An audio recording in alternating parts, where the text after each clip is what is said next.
Hello, everybody, and welcome to my presentation on cultural studies. My name is Peyton Antich, and today we're going to be going through basically explaining the whole cultural studies theory. What is it about? What are some of the strengths and weaknesses of it? Later in the presentation, I also have a little bit of a media piece to share with everybody. And then as well as we're going to be going through and discussing, well, who really came up with cultural studies? And because that one is kind of a weird topic to discuss. Now, before we get started, I would like to address a couple things. First off, I apologize for not showing any like base cam or anything. I just do not own one. That's just a personal issue. And then second of all, we'll start with a question before we get into the presentation itself. The question is, when you guys first think of cultural studies, what is the first thought that comes to your mind in terms of what do you think cultural studies is about? As we go through, that's something to kind of think about. Now, starting with a couple of key concepts to kind of describe a little bit of cultural studies and its terminology. A couple of key concepts include alienation. Basically, the definition of alienation is the perception that one has little control over their future. Basically, what that kind of boils down to is your future is already set in stone for you, and you have no way to change that. Decoding gets discussed a lot about in this chapter. Basically, it's just the terminology of receiving and comparing messages. Culture wars, that basically is just cultural struggles over meaning, identity, and influence. You'll sometimes hear the media discuss that there may be a culture war existing somewhere. This definition may not mean what they mean in terms of that, but this is the definition we were going to be going for today. Ideology, basically, when you think of any communication theory, the ideology of that theory is essentially the framework that is used to make sense of our existence. Representation, basically the action of speaking or acting on behalf of someone or the state of being. Or a different definition of representation is, think of it as representation. You are presenting yourself to the world as a different person, kind of like, for example, models. They put on this sort of persona whenever they are in front of a camera. So let's start with this. What is cultural studies? So culture studies is basically a theoretical perspective that focuses on how culture is influenced by powerful/dominant groups. And this could be like dominant or powerful groups could be really anything that you can think of. We'll use the example of powerful business corporations in today's society, such as the ones that sort of run the top of the food chain. When you think of streaming, you often think of heavy hitters kind of like Netflix or Disney. When you think of fashion can be anything that is, well, popular at the time. For a little bit of a while, it was kind of like your Michael Kors, designer like handbags or blazers and stuff like that. To even women's fashion being heavily dominated by Victoria's Secret for a while. And cultural studies is also rooted in politics, but not the typical politics that we're used to hearing on the news every night.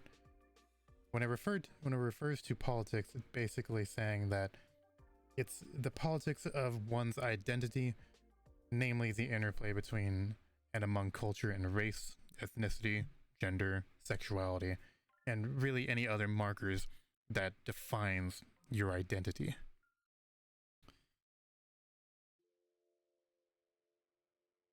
So there are many studies on on the cultural studies theory. There are tons of different uh, favorite philosophers and other people who have studied this. The our textbook tells us that our textbook was basically the studies shown by a man named Stuart Hall, who was a big believer in the term representation, but oftentimes who is credited with the creation is going to be mainly Karl Marx.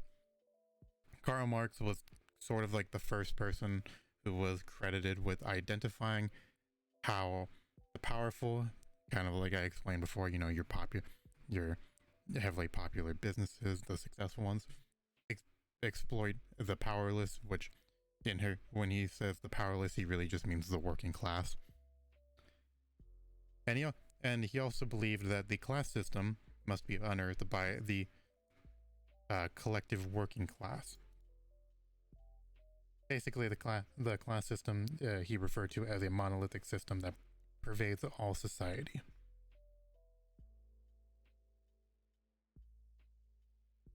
Now, what are some strengths of culture studies? Well, a couple of them are it provides focus on how individuals develop their understanding of the social world.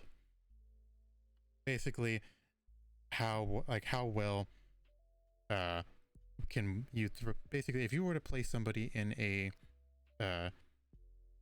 like a metropolis society, kind of like today's society, like say you drop somebody from the middle of the Midwest into LA or New York, how could over time they develop and understand the different culture change there?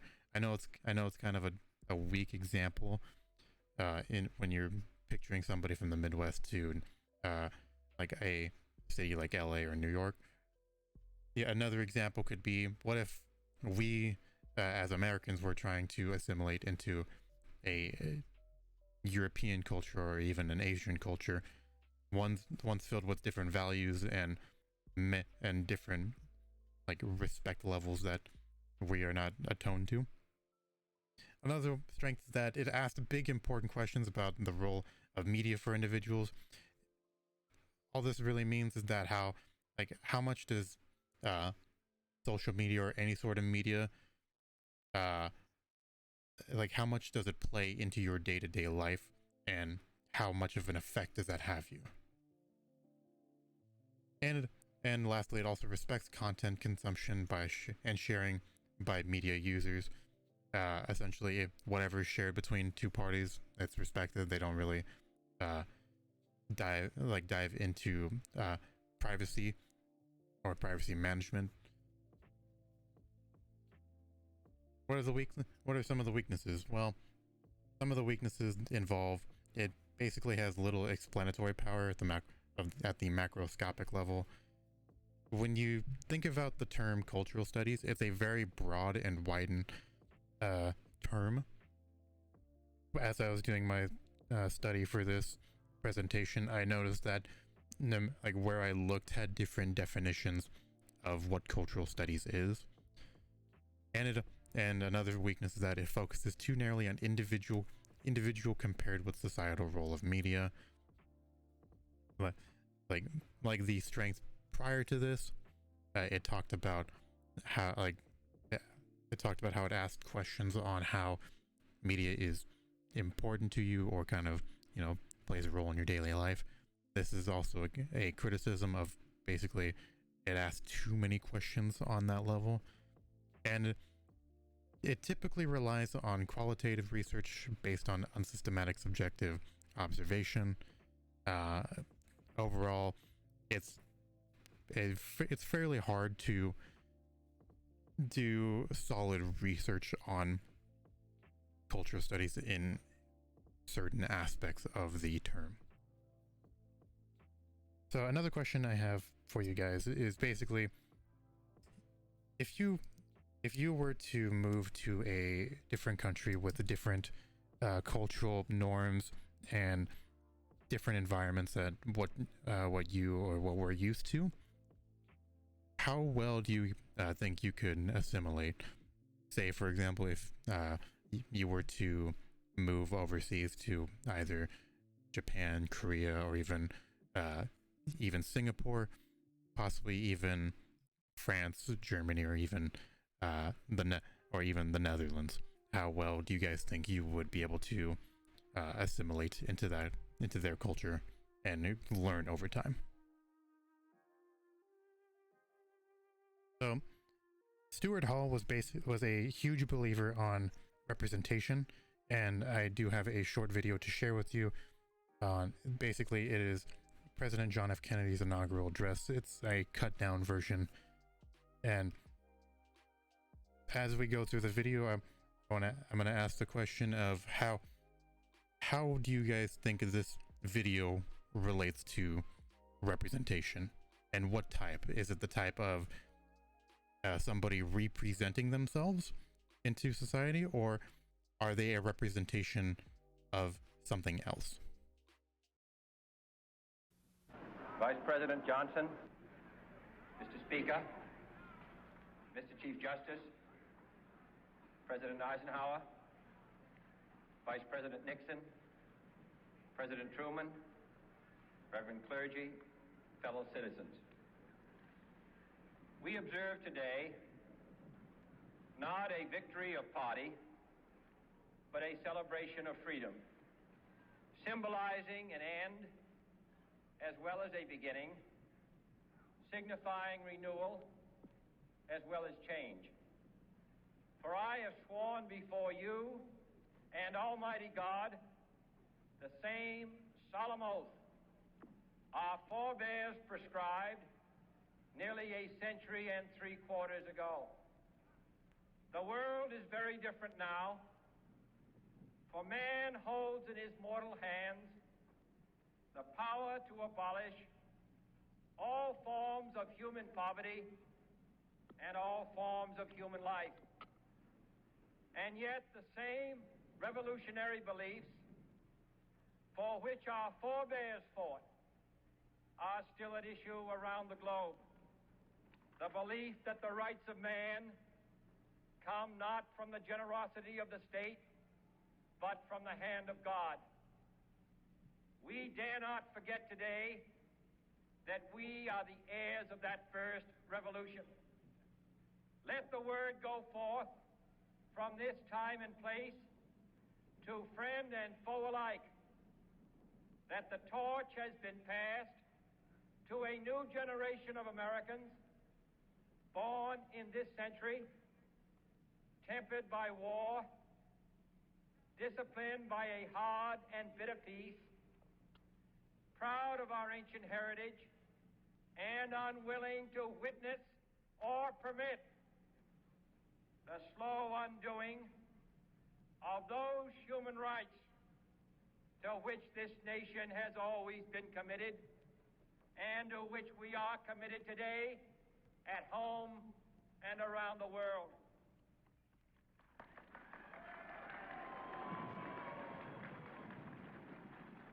Let every nation know, whether it wishes us well or ill, that we shall pay any price, bear any burden, meet any hardship, support any friend, oppose any foe to assure the survival and the success of liberty.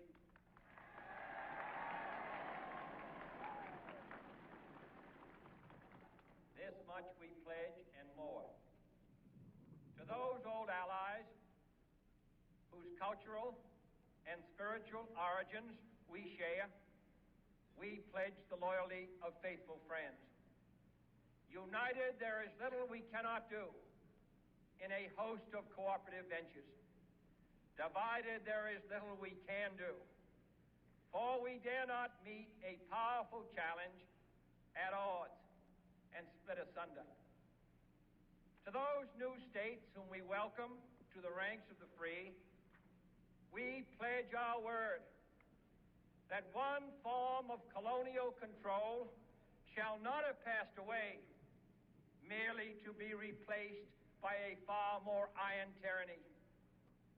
We shall not always expect to find them supporting our view, but we shall always hope to find them strongly supporting their own freedom, and to remember that in the past, those who foolishly sought power by riding the back of the tiger ended up inside.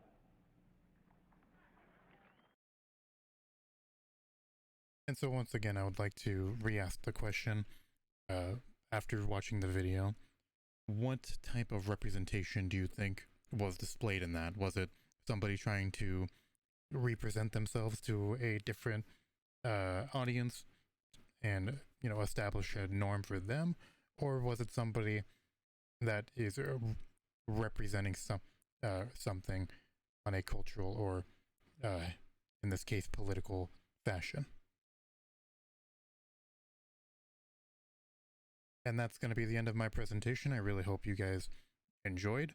I apologize if I stuttered too many times or, you know, paused frequently. But other than that, thank you for watching. And I look forward to responding to your guys' questions or comments. Thank you.